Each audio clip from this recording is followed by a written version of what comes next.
Welcome back to this afternoon session. Just somebody left this book in the pub. If anybody wants to claim it, I'll leave it just down there. It's called Breaking Dawn. Anyway, I'm sure somebody paid a few quid for it, so just saying, if you want it back. Is that prophetic or something? For those of you who are here for the first time, I just point out that the exits are through the door marked toilets. It leads out to the back lane, or you go out through the door here. If you come in through, in case of emergency. I'd just like to introduce very briefly our chair for this afternoon, what promises to be a very interesting session, Helena Shea. Right, thank you. You hear me all right? Yes. Welcome to this session on unionism and the way forward. I was at the previous session and I noted the very thoughtful introduction that Mary Cullen gave to the topic, which I much admired. I'm not going to do that in this case, not because I don't think it's a very good idea and a very good practice, but because whatever my credentials are, I have no expertise on the topic of unionism, and so I propose to hand the discussion directly over to the speakers who have. So our three speakers today, in the order in which we've decided to take them, are Owen Bennett, who's a writer and political activist. Although from a Protestant background, he was a member of Sinn Féin and an active supporter of the peace process. The second speaker will be Linda Irvine, who's Irish Language Development Officer for East Belfast. The third speaker will be Professor Peter Sherlow, Deputy Director of the Institute of Conflict Transformation and Social Justice at Queen's University Belfast. So, with that very brief introduction, I hand you over to Owen Bennett. Thank you. I've had one slight difficulty today, and then yesterday during the session on the Good Friday Agreement, a lot of people give Declan Carney and Tom McGurk gave very good analysis of actually the unionist situation today. So I will be kind of talking about unionism in a broader sphere. And I want to, I was talking to Peter just before we came on, and I was only reflecting that maybe my talk might be concentrating too much on the negative aspects of unionism. And I want to make this following caveat. Peter has, and myself, we were discussing about the stereotypes of unionists, the flag-waving sectarian bigot, but it's not always that black and white. And just to give you an example from my own experience, when I was a young man growing up in Belfast, I worked in the Shankill Road. I worked in a pub in the Shankill Road called the Royal Bar. On the 12th of July, I may have told this story to some of you before, but on the 12th of July one week, there was a guy in the bar, a very big, tough guy, and he began to sing sectarian songs. Now, he was singing Orange songs, but he was substituting the traditional lyrics with, sectarian lyrics. Now, they asked him to stop it. When he refused to stop it, said, well, could you sing the old song, the proper lyrics that weren't sectarian? He continued to sing the sectarian lyrics, and he got thrown out of the bar. Now, that's quite extraordinary. I think that on the 12th of July, somebody was thrown out of a bar on the Shankill Road for singing sectarian songs. I remember him being dragged down the stairs and yelling out, "I hope the IRA come on, blow you all up." And so that's one of my memories. Now, another memory, I remember also when I was a young fella, me and my Protestant chums, I don't know if any of you have heard of the Spanish rooms. Do any you know the Spanish rooms in Belfast? Yeah. Well, that goes to show you we're both in the same generation. The Spanish rooms were was a pub beside in Divis Street beside Hastings Street Barracks, and you got this powerful cider which was twice as strong as Guinness and half the price. So we would go along there, me and my Protestant chums, we would go along there and get tanked up on this cider. And I don't recall my Protestant mates feeling that they were betraying the cause of Ulster by drinking all this Fenian cider. And by Jesus, we drank a lot of it, and then we would stagger around to the nightclub, Sammy Houston's nightclub, looking for romance, which incidentally always eluded us. I don't know. Anyway, the reason why I'm giving that bit of a caveat is that a lot of my thing is about looking at the stereotypes. Now the problem is that at the moment the stereotype is a reflection of reality, and at the moment the stereotypes seem to have it. And the way that I'm going to address this is about the way forward for unionism. Okay, but there's only really one way forward. There isn't a way forward for unionists and a way forward for nationalists. It doesn't make sense. There's one way forward, and that is the normalisation of politics as much as possible within the 6 counties. However, both traditions have got separate problems, and they're distinct. And both traditions, in my opinion, although I'm a Republican, are trying to avoid realities about their own past as well. Now, as I say, my starting point, I'm a nationalist, and I'm arguing from a national point of view, and I just want to give you my overarching ideology, or where I'm from. And I just want to talk about an aspect of partition. It's often said that the partition of Ireland has created a gulf between the north and the south. There are different political systems, different taxation systems, and a lot of people in the south have no real interest in what's going on in the north. Some people don't care, and some people are actually hostile. And there's a conservative element within the south that are probably more hostile than the ordinary people who live here. But I do believe that the national consciousness of the Irish people has survived partition. Maybe we can argue with that. And one of the things that I would argue for that was, at the time when Mary McAleese was first running for President of Ireland, the opponents of her did mount a kind of a partitionist argument, and they failed. So that was one kind of thing that I thought was very significant about the state of mind of the people who live in the 26 counties. They did not fall for the partitionist argument. However, I was getting a bit distracted there. The point is this: although we can agree there's a gulf between the north and the south, it's nothing like the gulf that exists between the Northern Ireland and the rest of the United Kingdom. There's a much bigger gulf there. So despite the fact, so it's kind of the other way around, despite the fact that there is political and constitutional unity, and there has been for 90 years since the partition, and then before that, this has not produced any special affinities between the UK and the 6 counties. And so there's no affinity with Northern Ireland, or really what goes on in it. Now, the referendum on Scottish independence has already given us a kind of an example here, in that you look at the anxiety of the English over the loss of Scotland.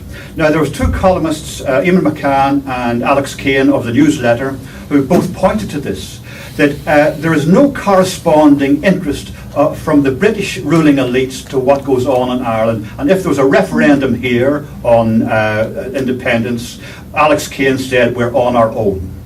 So it's quite different from the 1920s, when the British ruling class had a definite interest in what happened in Ulster and partition. That has gone. They were a major player in those days, but they have now lost interest. Now, not only that, not only is there just a general disinterest in what happens in the Northern Ireland, there is no special recognition of Ulster Britishness. The English people, I've spent a lot of time in England, and English people by and large do not recognise people from the Ulster Protestant British background as being anything other than Irish. And indeed, my sister tells me that during the flags protest, a lot of the response, when they saw these guys running around waving flags, a lot of the response was, yeah, the mad Irish are at it again. So there's no special recognition of the Britishness of the Unionist people in that way. So we have to ask how secure is the Union when there is no ideological basis to sustain it. And it rests basically on, because the British government at the moment want to sustain it, but I think that is probably withering, and it may continue to wither. I mean, there isn't a vote in the length of breadth of England on maintaining the union between Great Britain and the north of Ireland.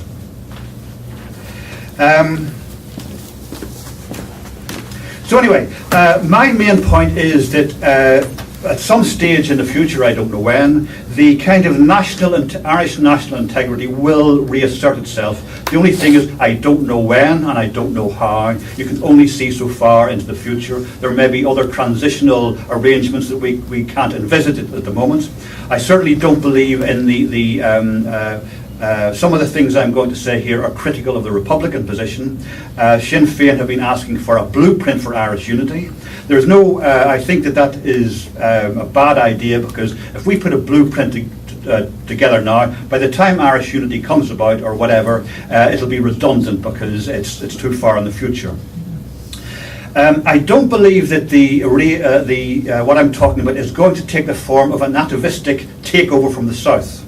I used to believe that the Good Friday Agreements, the cross-border bodies, would be a kind of embryonic United Ireland, an embryonic growth towards United Ireland.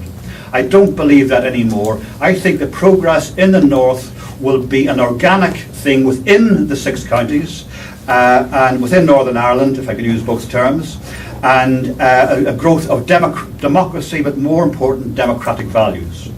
So what we're looking for is a normalisation. We need a new type of unionism and a new type of republicanism. Now, many unionists may not agree with my analysis, but we can at least agree on the normalisation process. I believe a normalisation of politics within the north will lead to a kind of some sort of Irish unity state. Unionists may believe it will lead to a stronger link with the United Kingdom. We don't have to argue about the end result. As somebody else said, I'm not sure who it was, let's agree on the journey. We don't have to agree on the destination just yet. But the immediate goal is a normalisation and getting away from the terrible sectarian head-butting competitions that go on a daily basis in the north.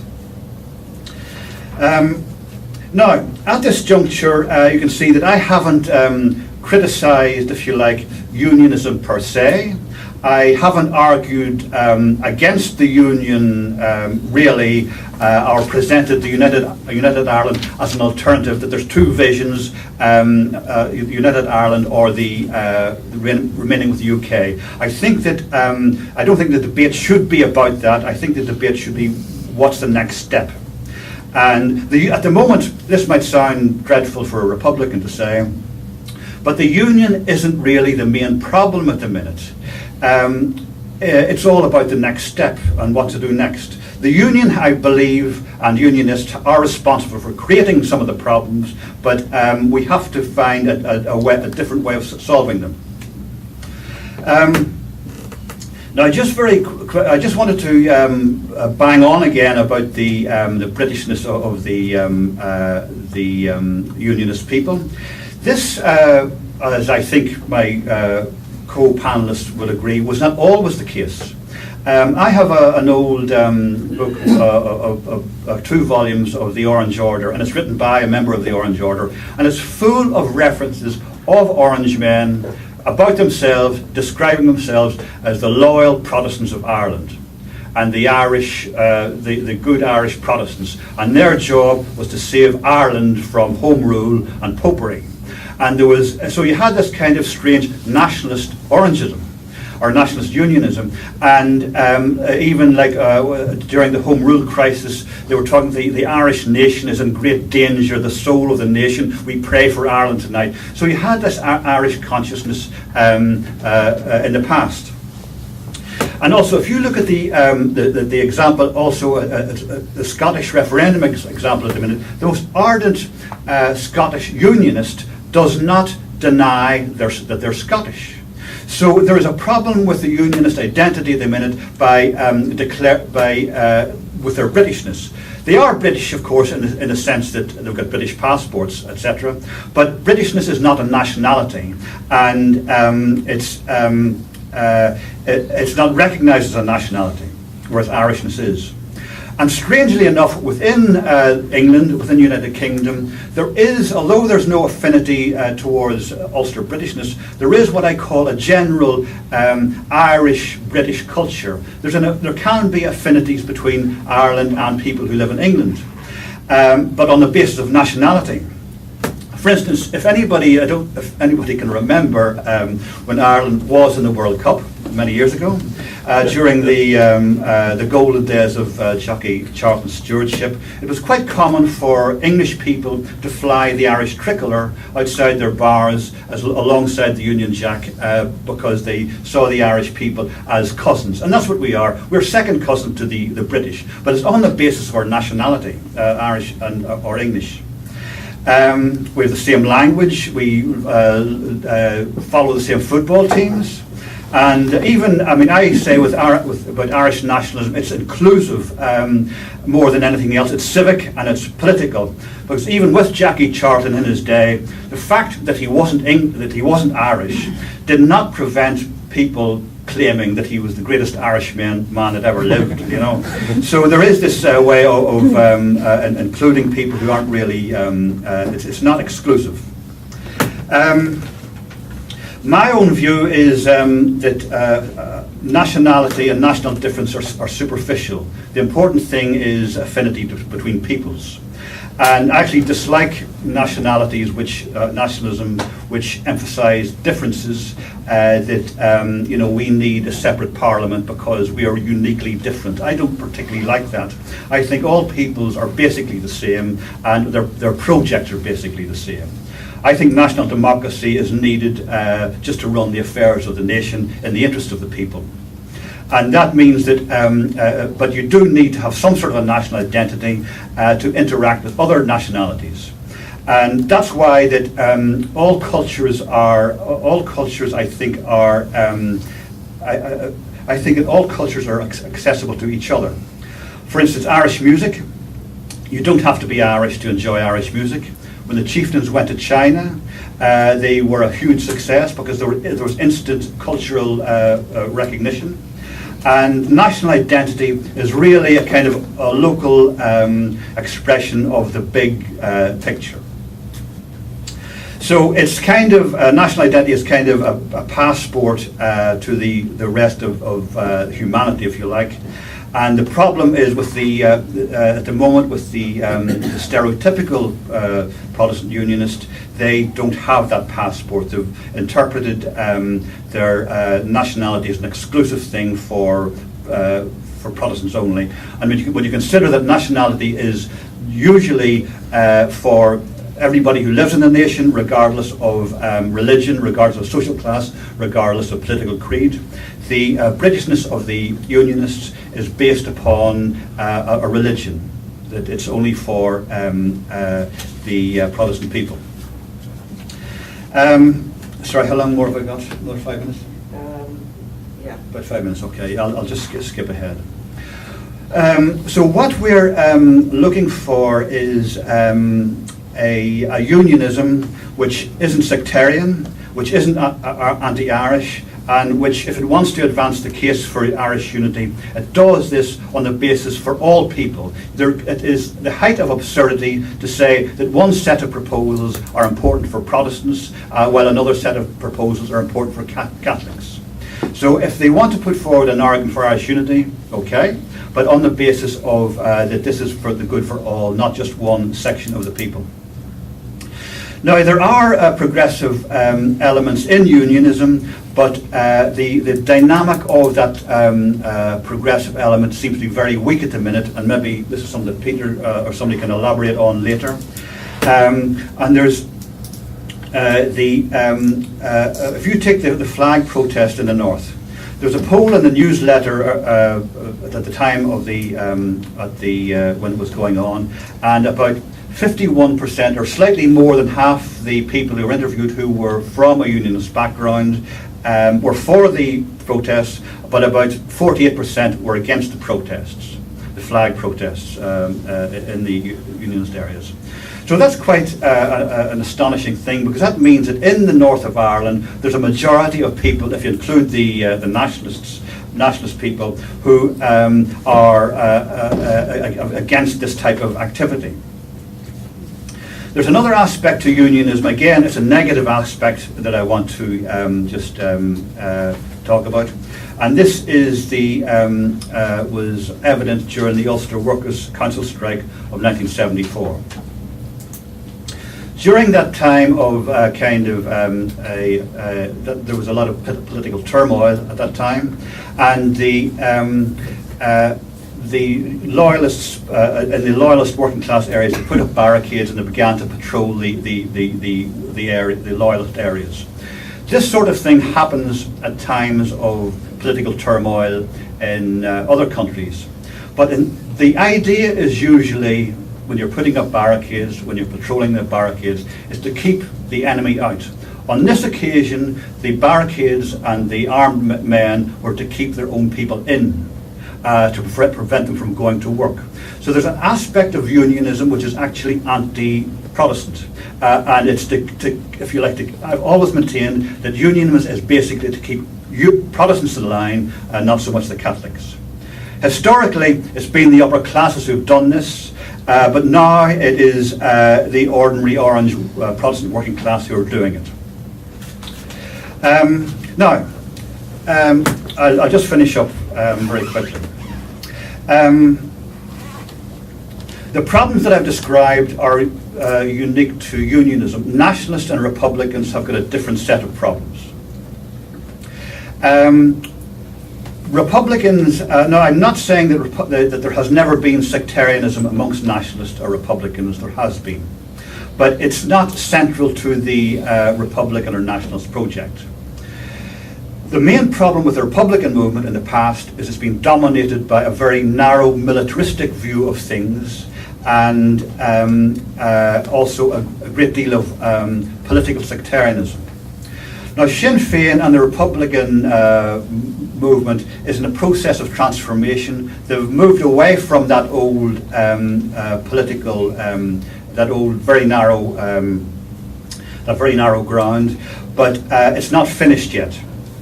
And one of the problems is that with the Republican movement, lots of people, the Republicans sometimes say they play the long game, not the short game. I disagree with this. I think Republicans are always inclined to play a short game. They're always looking for a shortcut. Now, this happened in 1971-72 when the armed struggle was launched initially, and the idea was to get a united Ireland within a couple of years. It didn't happen. Then in 1974, there was a repeat of the same kind of idea, the shortcut idea. Then they did eventually go onto the long war because there was no alternative. But even during that period, predictions of imminent victory were always associated with it. Now, I think that this mentality still is still very commonplace within the Republican movement, and I think that's what's behind the border poll idea, which I think is a very bad idea. It's to hold aloft the illusion that a united Ireland is around the corner, and all we need is a border poll, and once we get 50% plus one, that's the show is over. And this actually, the border poll mentality is in contradiction to what Sinn Féin is actually doing on the ground. So part of them are actually doing working the Good Friday Agreement, but there's another part of their mentality that's still thinking about the old solutions to the problems. So I think that's sooner or later the Republicans should, if you like, complete the circle. There's also a problem within between the Republicans and the Unionist communities. the Republicans are saying that this should be the decade of reconciliation between the two communities, which is good. The problem is how far can they do that while justifying the armed struggle at the same time? They're saying, sorry, we're sorry about the hurt you were caused, and sorry about the casualties, but it was necessary. Now, I don't know how far they can proceed with that, and it's a problem for them. Now, I do believe that, just to finish off, that I think that there has to be greater unity between the two peoples in the North, between Protestants and Catholics. And you might ask, what type of unity? My answer to that is any old unity will do. Sporting occasions, drinking together, any kind of unity will bring down sectarian barriers. I remember many years ago, I was in the Ormo Road. My cousin lived there. He's Catholic, from the Catholic part of the family. He introduced me to a Protestant friend of his. And this guy was a kind of a community worker on the Ormo Road. And his project was to have a football team with Protestants and Catholics on the same team to promote unity. And brilliant, no problem there. But I reflected afterwards that in itself, a little simple thing like that actually threatens the old unionism, because the unionism was, and Origenism was built on division, so anything that breaks down that division is going to threaten the old unionist psychology. So I think that that's basically all I have to say. Well, thank you, Owen, for a very useful perspective on that. And now over to Linda. I have to be honest and say, I don't know if that's, can you hear me okay? Yeah. Whenever I was first asked to take part in this, and I was asked, to speak on the way forward for unionism, my initial reaction was no, absolutely not. You're speaking to the wrong one in the family. But when I did reflect on it, I thought, a lot of the work I'm doing, I believe, is the way forward for unionism. So maybe I'm not the wrong person. And I also have to admit that, being asked to comment on the way forward, because although I am a Protestant and from the Protestant tradition, I didn't grow up in a traditional unionist family. My family were socialist. My grandfather and my grandmother are members of the Communist Party of Ireland. My father and my uncle are members of the Communist Party of Ireland. They were very strong trade unionists. They stood against basically the tide of the sort of religious paranoia and hatred which swept through Northern Ireland in the late 60s and the early 70s. They taught me as a child and as a young person growing up within that atmosphere in Northern Ireland to reject and to challenge sectarianism and racism, and to be very proud of my working class background. And I thank God today for their influence in my life, and it has equipped me very much for the work that I am doing today. My role is Irish Language Development Officer in East Belfast, in the heart of Loyalist East Belfast. I live and I work there. Tourist is the name of the project, and tourist means journey. And for me, it is a journey. It's not just about a journey of language, it's also a journey of reconciliation and a journey of healing. People often ask, how on earth did that come about on the Lower Newtownards Road? And, it's an interesting story. It started through a 6-week taster in East Belfast Mission, which is a Methodist church. I live behind the mission, and I'm a member of the congregation there. I was involved in the women's group, and the women's group was cross-community. It was Short Strand, which is the nationalist area, and Newtownards Road, we are an interface area. And we did all sorts of things that women's group normally do. We did artwork and poetry and stories, but we also did a 6-week taster in Ulster Scots Gaelic and Irish Gaelic. And I think it was organised in that way, Ulster Scots Gaelic and Irish Gaelic, because maybe they thought nobody would notice there was Irish in there or something, and they kind of hid it in between those other things. But one of the first things that we did as a women's group was we rejected the Scots Gaelic, because we didn't realise it was the same language, and to be sort of confronted with two different things was just a wee bit overwhelming. And we looked at the Ulster Scots words, which we all understood anyway, and that was fine.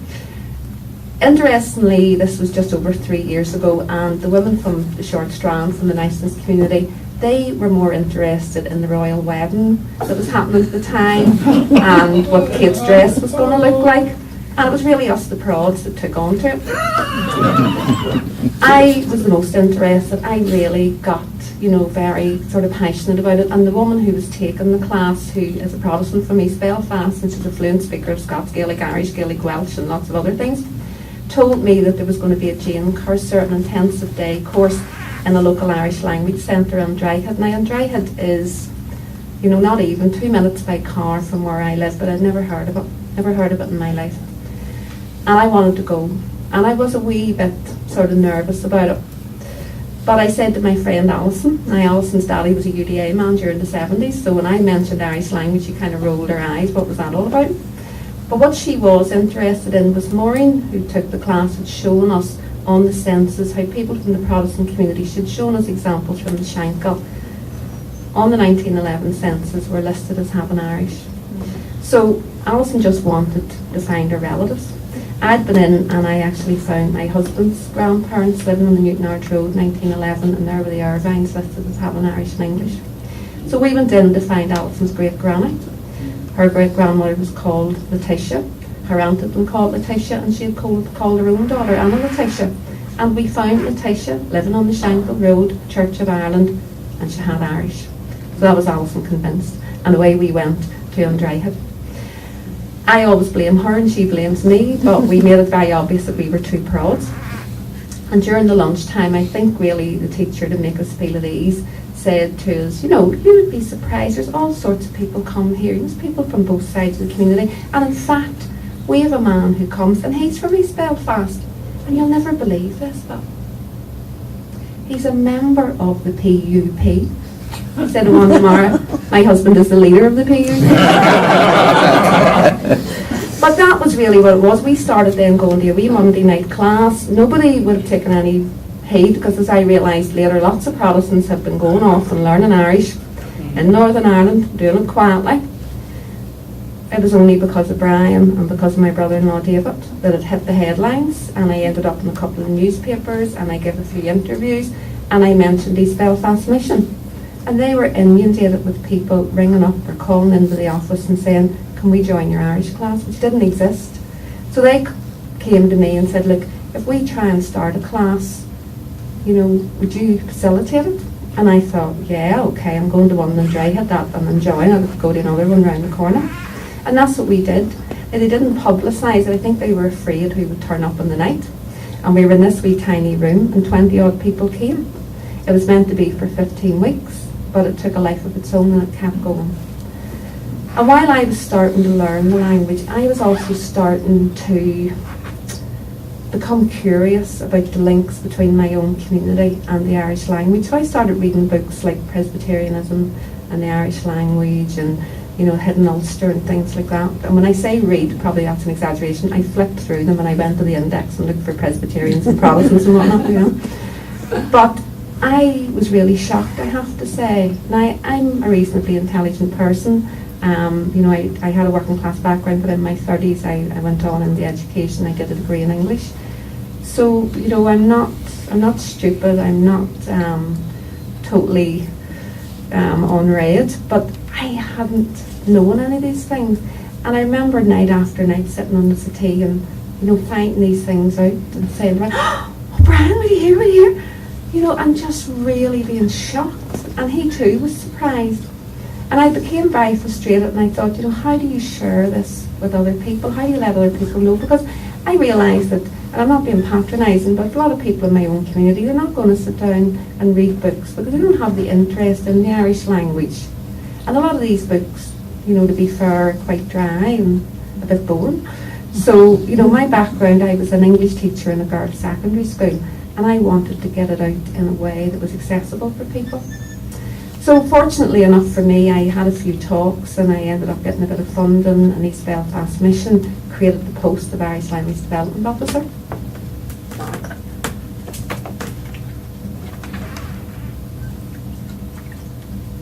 And we started with one class, which became 2 classes, 3 classes, 4 classes.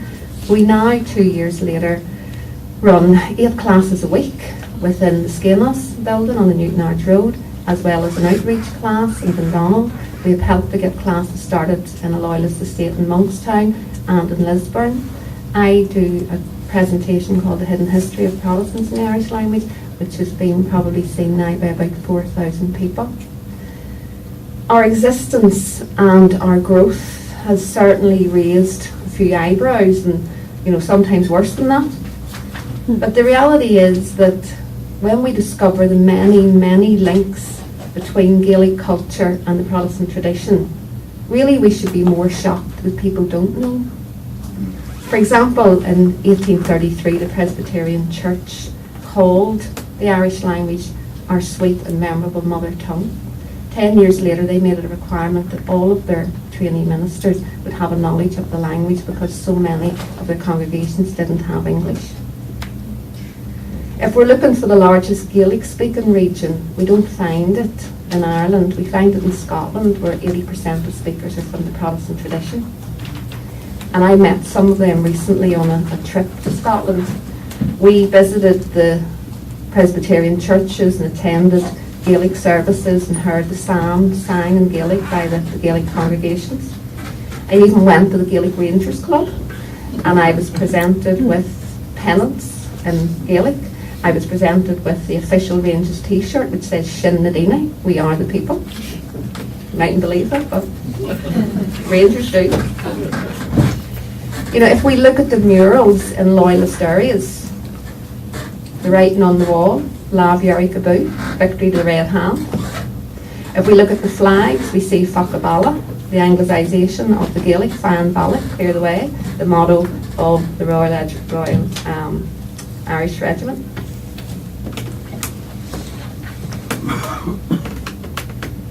It's so many people within the Unionist community still see the Gaelic language as Republican. And I call it the kind of the Chucky Arla syndrome, because they can't see any other context for the language. Yesterday, my employers, East Belfast Mission, had a big open day in the Skenos building on the Newton Arch Road. And we were there at a stall of information all about the Irish language and our new classes, which start next week. Now, there was a mixed reaction. I got some funny looks from some people, and some people had to walk back and forward a few times just to have a good look and see, am I actually seeing this here? But there was also a very healthy level of interest from people who wanted to know about classes, when they were starting, how much they would cost, what time they could come, could they bring their kids and whatever.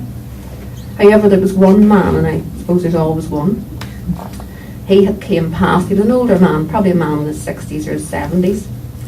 And after pacing back a few times, he came over for a closer look, and he had a flick through the information that I had. And then he said, "That's a Fenian language, isn't it?" And I said, "Sorry?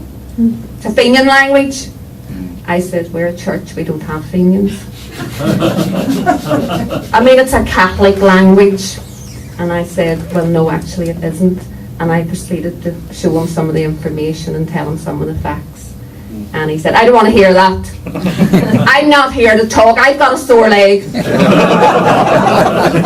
And off he went. Now, unfortunately, although I personally believe that the majority of people are rational and reasonable people, and when you confront them with the facts, unfortunately some people are unable or unwilling to accept the truth. Another example of this is a man who goes to my church, and he's involved with the Orange Order. And last year we're in the midst of doing some work on the census. So we got a map of Pottinger, a 1906 map. It's an area within East Belfast that I live. And we looked up the census for people from the Protestant tradition who were living in the area at that time, and also listed themselves as having Irish. And we put the map out, and we put the census results out. We actually put the forms that they had filled in, and then we sort of put red string into the streets they lived in. And I brought him in to show it, and he's from the Newton Arch Road, so he's very interested in his own area. And then he started having a look at the census results. And when he saw what Irish language, he went from looking straight up and out the door. No discussion, no debate, no dialogue. Now, that's how it is. Some people are unable to move beyond their long-held belief that the other community is the enemy. And I suppose it's hardly surprising that this type of attitude prevails. Because in many parts of Northern Ireland, our schools, our communities, our very system of government compounds the us and them attitude. Protestantism, which by its very nature is rich and diverse, has become linked with a brand of unionism that is narrow and inward-looking.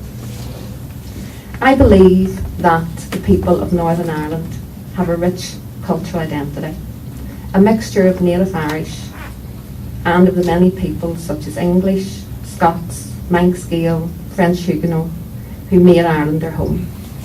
This rich ancestry influenced our surnames, our place names and our everyday language. Our vernacular of Hiberno English reflects this mixed identity. We are native English speakers whose English is littered with beautiful Scots and Gaelic words. The syntax of our speech reflects that of Gaelic. Only in this part of the world could you be sitting in the middle of your dinner or be asked for dinner. As a people, we are culturally rich, yet instead of embracing that wonderful cultural mix, we separate it into narrow, divisive boxes and deny ourselves access to the very things that make us who we are. For me, it is not the Ulster Scot or the Gael. I believe we can draw on both. For thousands of years, Gaelic speakers crossed back and forward between Scotland and the north of Ireland, and the kingdom of Dalriada, which came about in the 5th century, symbolises unity between our two countries. That's our heritage. During the plantation in Ireland, both Gaelic speakers and Lowland Scots came to Ireland. That is our heritage. For those who wish to use the identity of the Gael as a political symbol of division and separatism, I would challenge that by saying being a Gael transcends politics and religion. For those who wish to use Ulster Scots as an identity which excludes Gaelic culture, well, Ulster Scots is full of Gaelic words. And if we look at the symbolism used to represent Ulster Scots, Highland dancing, kilts, tartan, it's all Gaelic. My role is about promoting our shared heritage and creating reconciliation within communities. We've been very successful in what we do and have captured the imagination of both the public and the media. Yet we get very little support or acknowledgement from unionist politicians. For me, unionism appears to be more about a denial of shared identity. My brother-in-law David once said, "I can never forgive the unionist leaders because the way they behaved was not for the good of this community, but for themselves." And I wonder if anything has changed. Millions of pounds have been poured into shared projects within the community, yet Stormont to segregate it. It's like a playground where children are threatening to take their ball home when the game's not going their way, who rather than making decisions for the greater good of all, seem to just play up to their side of the community. No wonder the electorate is disillusioned with politics. The recent but short-lived rise of NI 21, I believe, showed a desire for an alternative. People want their politicians to be discussing education, employment and welfare. We are tired of the time and the money spent on protests, parades. Unionism needs to start demonstrating some integrity by having the courage to work with those it was elected to share a mandate with, despite their political differences, for the good of all the people of Northern Ireland. Unionism has been around for quite a long time now. It needs to grow up. Thank you. Well, I'd like to thank Linda for that very thoughtful contribution, which was not only serious but amusing and coming at it from a different angle than what we usually hear. So thank you. Peter. Thank you very much for the invitation to speak to you today. Over a 5-year period when I was a younger man and I was starting out with my academic career, The Workers' Party in Belfast invited me 3 times to be their keynote speaker. And the 3rd time they invited me, I stood up and I said, "This is the 3rd time you've invited me here. I must be good." And the voice at the back says, "No, son, you're just cheap." No, sir, you're just cheap. I think it's important to talk about unionism and the way forward, not in the way that you probably expected that to be, maybe discussed, but maybe also what are the responsibilities of republicanism towards unionism. And when I use the word unionism, I mean unionisms, and I think Linda has eloquently explained that there is a diversity within the unionist community, and I think a problem for many Republicans is they simply don't see that. They don't see the breadth of experience and attitudes within that community. I think what's also important, when John Foster spoke this morning, he spoke as somebody who's committed to the left and somebody who made arguments that would be socialist arguments. If I made that speech, somebody would say I was making that speech because I was pro-union. And I think the problem is people like me who consider themselves to be socialists are always constantly opined within republicanism as being simply unionists. And you don't hear that voice which is radical, which wishes to have equality, which wishes to build a new society on this island. And I think when somebody this morning mentioned about unionist insecurity, well, my insecurity is about neoliberalism. My insecurity is about poverty. My insecurity is about the inequitable society in which we live.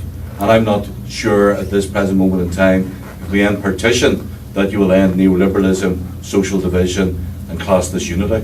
So I think what I want to really talk about today is how we repair relationships. I think that's what Owen was also suggesting today. And then how we then come at a later stage maybe to the national question. So is sectarianism unique to unionism? No. Are Republicans devoid of sectarian elements? No. Is there a rational reading of unionism from within republicanism? No. There's a fundamental flood line, I think, within much of what is opined as republicanism, is that it simply doesn't understand that there are unionisms, and that those unionisms are not based simply upon faith, crown, and constitution. I think one of the problems within, I could say the same about unionism as well, but I'm here talking to Republicans, so I'm going to speak in this way. I think one of the things that is crucially important is to understand the nature and the breadth of diversity within the unionist community, and I'll explain that from my own family history, and poor Linda's heard this before.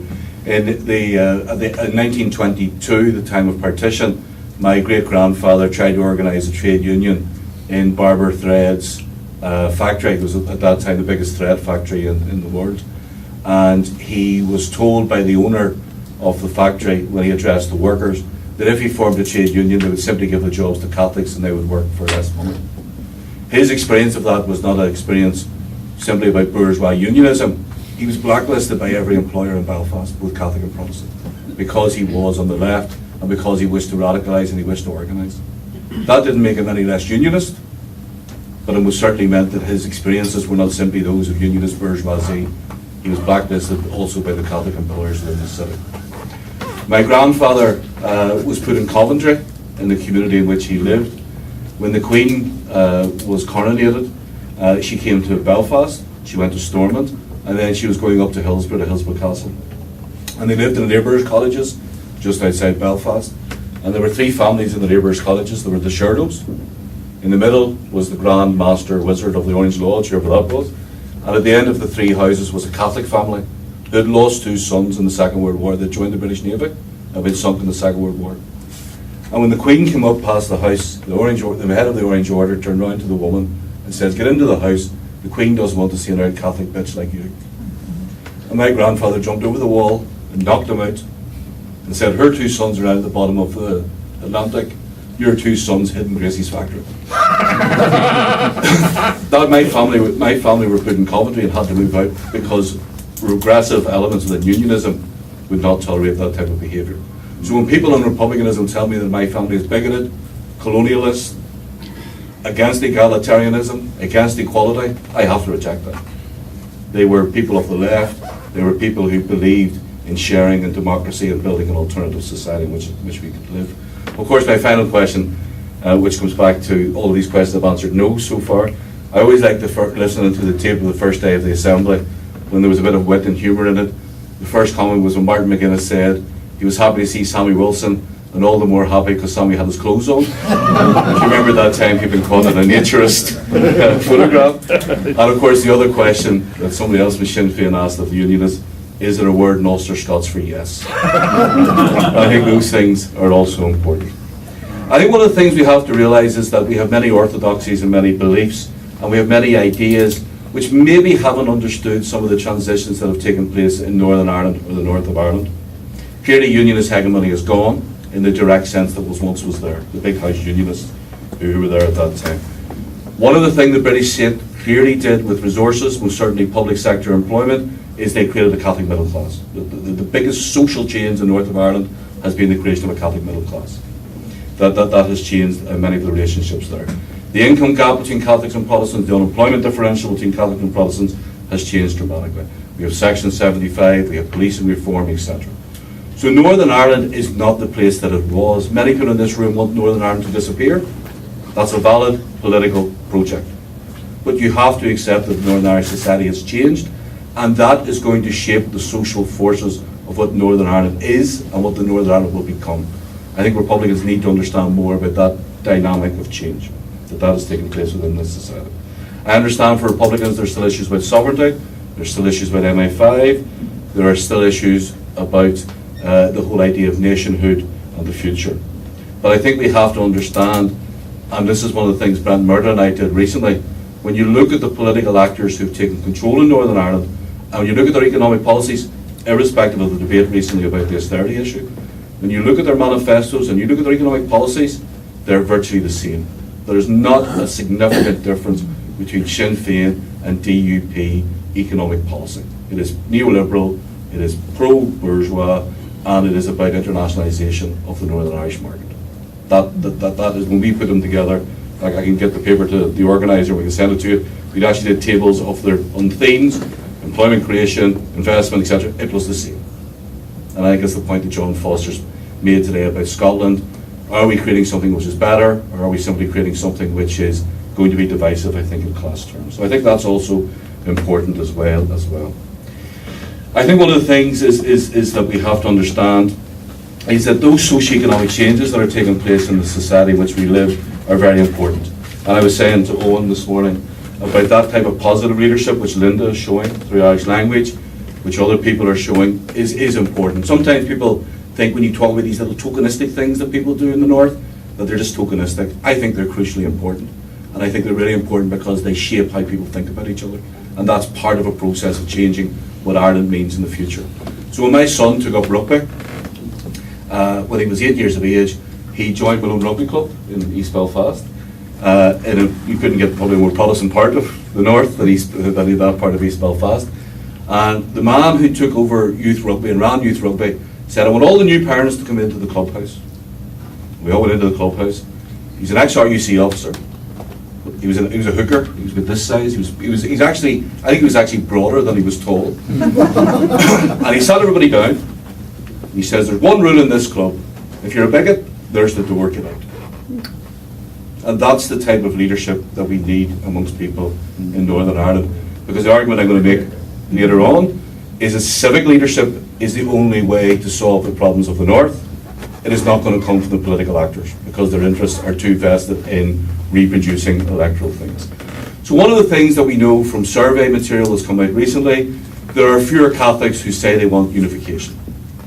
I know these people who I went to university with, they would sit and sing Kevin Barry, they would sit and do all of these things in the Student Union. When I chat to them now, they go, United Ireland? You must be joking. And I say to them, why do you not want United Ireland? Because I now feel part of Northern Ireland. But obviously because they're also dependent upon the British state for their employment. The British state was very clever in how it used public sector employment in that sense. Definitions of Irishness and Britishness have stretched dramatically. It was interesting when Owen said about, there's no such thing as Britishness as an actual national identity. That's one of the reasons why I'm small b British, because it doesn't have a core sense of what an identity is. To me, Britishness is as much to do with trade unionism, it's as much to do with being anti-colonial, it's as much to do with the welfare state, it's as much to do with the history of liberalism, it's as much to do with ska and punk and the expression of identity and multiculturalism. All of those things define to me what Britishness means. They're not exclusive, those things can be located in the Republic of Ireland as well. But I think we have to understand that what was a previous generation's idea of faith and identity and community is being stretched. And I think we need to understand that if we're going to have any positive civic effect upon that place. The growth in mixed marriages, I'm in one myself, and that has another defining factor. You know, there's a growth in mixed marriages, those who turn up at the church. There's also a growth in what my mother would call living over the broom. What does that mean? What does that mean in terms of the future of Northern Irish society? What are my children? Are my children British? Are my children Irish? Are they Catholic? Are they Protestant? Well, actually, they're lefties. That's what they are. They don't frame themselves in ways tied to orange and green. They frame themselves in how they find homophobia offensive. They frame themselves how they find the exploitation of women offensive. They frame themselves as good citizens who want to live and share and be part of whatever this becomes constitutionally. So those are social forces you cannot ignore. One of the things the Troubles did was it disrupted the number of people who would marry across the divide. It disrupted the things that everybody says, oh, this is all tokenistic and sentimental, that people were good neighbours. If you had come into our house and sung a sectarian song, my father would have taken you out by the ear. It would not have been permitted. It wasn't allowed. It was offensive. So what power now lies in sectarianism for the bourgeoisie? Well, I don't think that bourgeoisie exists anymore in Northern Ireland. What power lies in the workplace? Well, workplaces now are increasingly desegregated. There are social factors that are taking place that are forming new relationships. I remember going into Montepay when it was in Finicky, the old DeLorean plant, and all the workers were at different workbenches. And I said to the managing director, I said, what's happening here? And he says, well, they're the provies. And I went, okay. I said, who's that? He said, those are the official IRA. And I went, who's that? He says, they're the ones from the Shankill. They're not talking to them ones because they fell out over the feud. And I went, who are they? And who's they? And I said, who's that table over there? She says, they're the ones that get on with everybody. And even that sort of thing, it was that sort of, that sort of thing you're going like, once unionism will split and form unionism, once republicanism will split and form republicanism. You had all of those tensions in places. That's now gone. But recently when I go into workplaces doing that type of work, you walk in, none of that exists. People are not being separated, or I haven't come across that same separation of people within the workplace. So that's a strong, profound change in the structure of that society, given that discrimination by the state was a key factor in the reasons for conflict. So what does it mean if we have this growth in small U unionism? What does it mean if we have a small growth in small r or small n nationalism? What does that actually mean for the future of this society? And I think we need to think about that in much clever and newer ways than just simply saying, oh, they're unionists still, or they're Republicans still. I think there's a bit more of coming together that is there. And I think one of the things that's also important is, why has the North's electorate declined, or why has the number of people in the North voting declined? Why has that happened? Because you could work on the basis of about 51% of unionists now do not vote, or people with unionist backgrounds do not vote. If unionists are so motivated by sectarianism, why are they not queuing up to vote for the DUP?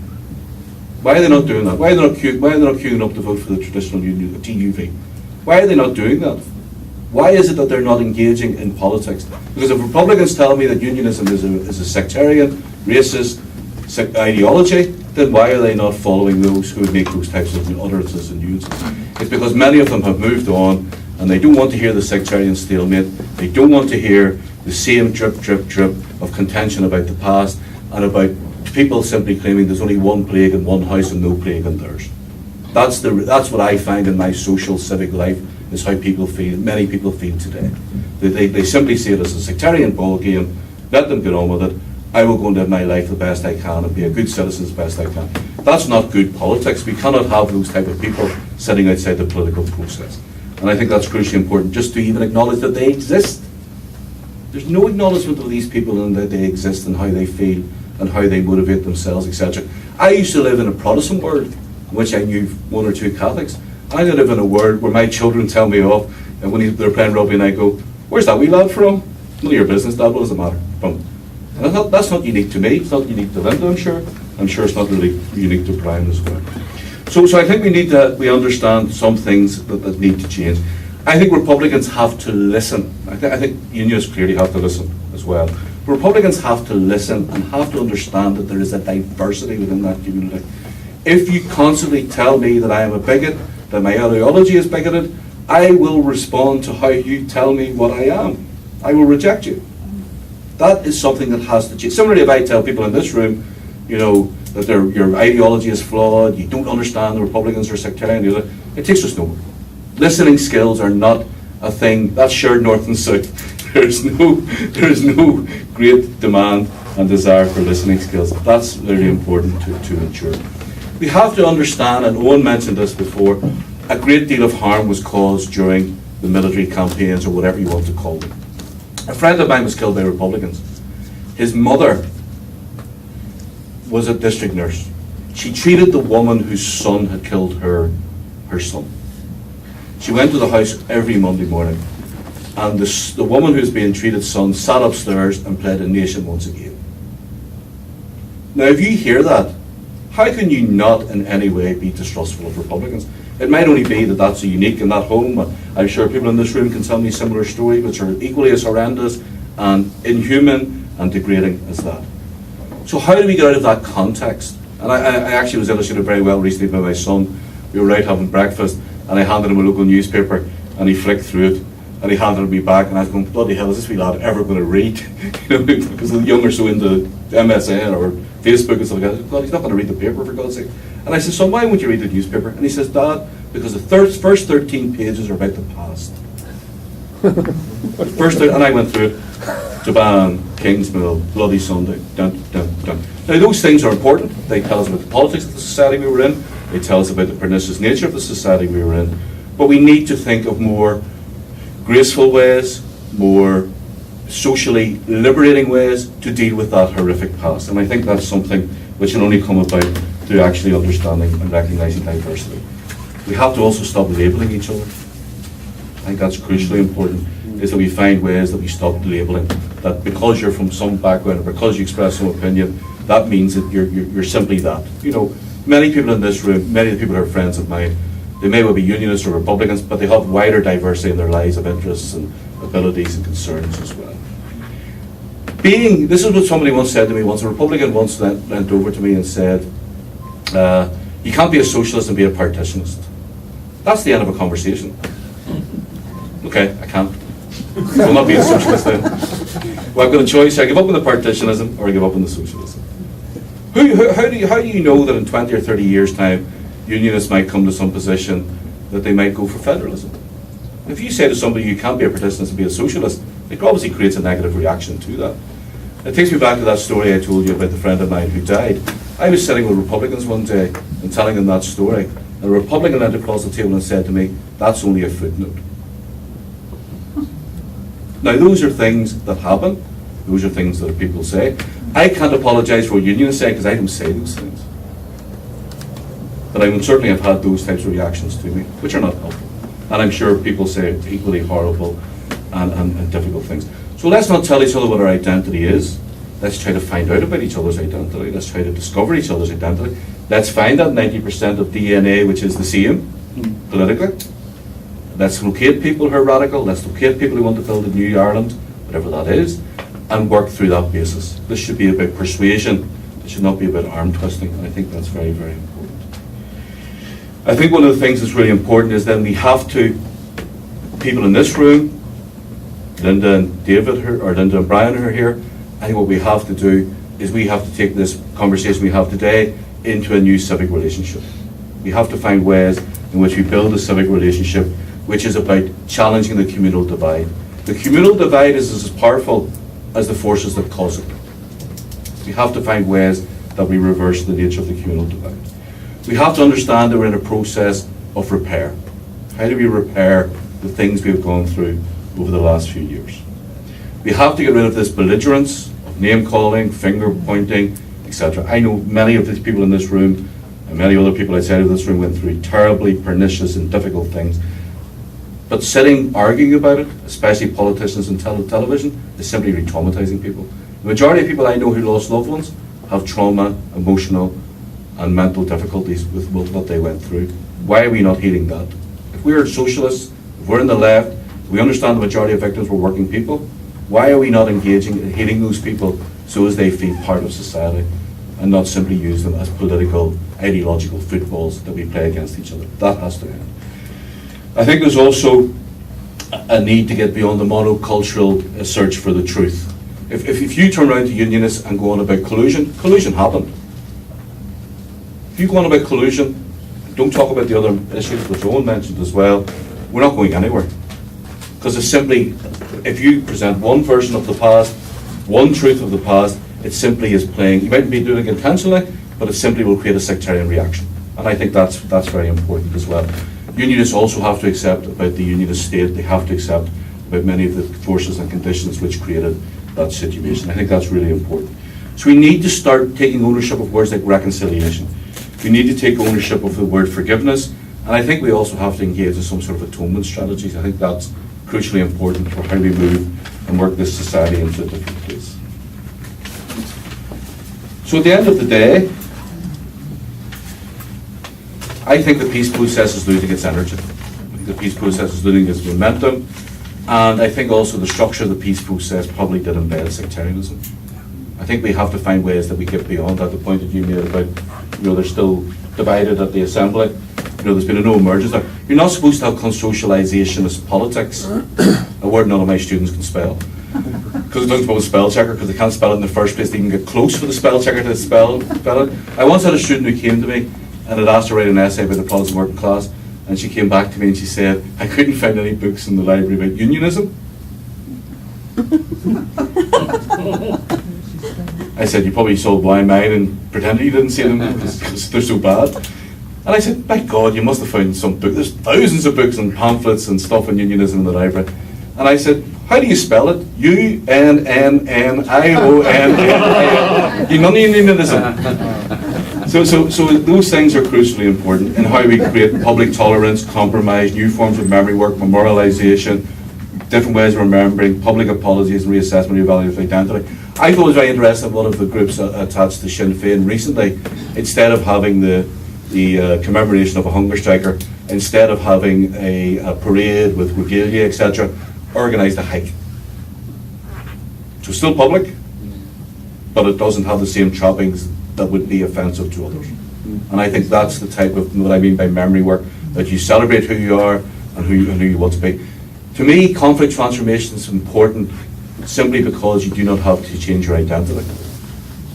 We're asking you to exercise your identity in ways that are healthy, which provides the space maybe for alternative politics to emerge in the future. So I think the peace process, I think a lot of the enthusiasm for it is gone. I think it's been bogged down in the sort of sectarian politics of what this society is. I think it's taken process, too much was influenced by politics as opposed to civic engagement. And I think the whole thing about social transformation is slowly running into the ground. So what we need to do is we need to find a new way to invest pride and belief in the peace process, which means getting people to engage, which means talking about issues like hospital closures, education issues together. I think that's still the key to a lot of this, is how we get unity around these issues. I was sitting in a room one day with a UDA man, and I was saying, he was talking about poverty and all these issues in his community, and I said, they're closing the A&E in the city hospital across the road. I said, we should mobilise about that, we should do something about that. And he said, nah. He says, I would do if a shinner closed it. So although he had class politics, and he understood that they were being used, they were being manipulated, and all of those sorts of issues, when it came to that, his motivation would have been if it was a shinner. So how do we capture the bit that is good, and then use that to transform the bit that is quite clearly bad? So we need to get beyond partisan and one-sided memories of the conflict and of the past. We have to use less partisan language. We can't simply beat each other in this long-term conversation about us and them. I think Francis Fanon explained it very well. When he talked about colonialism in North Africa, etc. He said we can go on and on and on about who did this and who did that. Politics is actually about how we get to the point in which we say there has to be an end. We can't have this conversation forever. We have to have a politics which takes us somewhere else. I think we need to have political mobilisation in which we actually ask for tolerance, we ask for a healing process, that we challenge the things that are negative, the sort of things that Linda does, is taking on that sort of rhetoric of the Irish is not for us, we're not part of the Irish history and Irish background. You've seen my great-grandmother's badge from the Ulster Unionist Women's Convention. On it there is the Union flag, and on the other side is the flag that the United Irishmen carried. Culturally Irish, politically British. So it's how we locate and build that type of thing in again. Republicans have to go the other way. You have to take on a wee bit of cultural Britishness. So we're going to change. You boys are coming with us. It's not just one way. You're going to learn Ulster Scots. Most words are no, so be okay. Buy me a drink. No. So that's the way it's going to be. Yeah. We have to find ways in which we take that dissatisfaction of those who don't vote and don't engage and channel that into a different political alternative. Maybe it won't be a politics in terms of representative politics, but most certainly in terms of engagement, civic pride, lifestyle, other things. Like Belfast now has one of the biggest gay pride marches in Europe.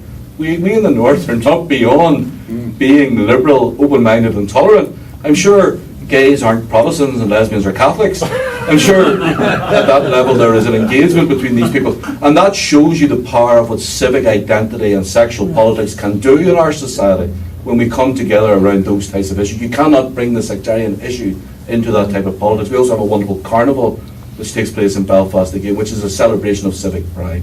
So it's how we de-sectarianise public space, which is crucially important in all the things that we do. We have to get people to vote. Most of all, we have to have more grace in how we do things, and understanding that a fractured society has multiple voices. There's not one voice about what the horrors of the past were. I experienced the troubles differently from other people in this room. I therefore can't, it doesn't mean I can't understand how you experienced it, but I will always have experienced it differently. Doesn't mean my politics are flawed, doesn't mean my politics are bad. I'm sure nobody in this room has ever been called a Hun. I have. I've had that experience. Maybe you have. No, not recently. You're a Hun. Yeah, that's not corrected. Orange bastard, there you go, that'll do. I think one of the people who actually did show that, and Linda is an Irvine by marriage, and Brian is an Irvine by birth. And I think to sum this up, by somebody who did show leadership around these issues and did understand a politics that many of you would probably share in many ways, was David Irvine. And I think one of the best things that David Irvine ever said, when I wake up in the morning, I don't want to wonder, am I Irish or am I British? I want to wonder, am I late for work? And that's the politics that I would recommend to you also. Thank you. One of the things that all three of these contributions shared, for me anyway, was that they were informed by theory and high politics, but very rich in anecdote, and integrated anecdote, not anecdote as some kind of shallow, superficial extra or a footnote, but really the texture of lived experience, and not just these big agreements from above, but communities living and dividing and uniting in terms of language, sport, culture, sex, whatever, the texture of lived experience. And I think that these contributions were very rich in that. And I think that really is a lot of the way we need to think about the way forward.